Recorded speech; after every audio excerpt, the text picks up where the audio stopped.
মে come in sir. হ্যাঁ আসো, তুমি কি ইন্টারভিউ দিতে আসছো? জি জি, আমি ইন্টারভিউ দিতে আসছি। তোমার ফার্স্ট কোশ্চেন, বলো তো এশিয়ার মধ্যে শ্রেষ্ঠ কবি কে? রবীন্দ্রনাথ ঠাকুর। বাহ, খুব সুন্দর খুব সুন্দর। তোমার সেকেন্ড কোশ্চেন, বাংলাদেশে একজন দেশপ্রেমিকের নাম বলো। আছে তো অনেকজন, এই যেমন শেখ মুজিবুর রহমান।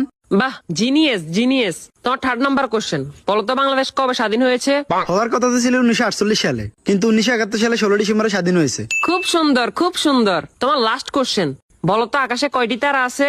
এটা তো এখনো জানা যায়নি, এটা নিয়ে বিজ্ঞানীরা গবেষণা করতেছে। ও গুড গুড গুড, তুমি এবার আসতে পারো। Okay sir. কি ও ভাই, ইন্টারভিউ দিয়ে আসছেন? হ্যাঁ ভাই, ইন্টারভিউ দিয়ে আসছি। কি কি কোশ্চেন আইলো? কোশ্চেন তো মনে নাই, কিন্তু উত্তর মনে আছে।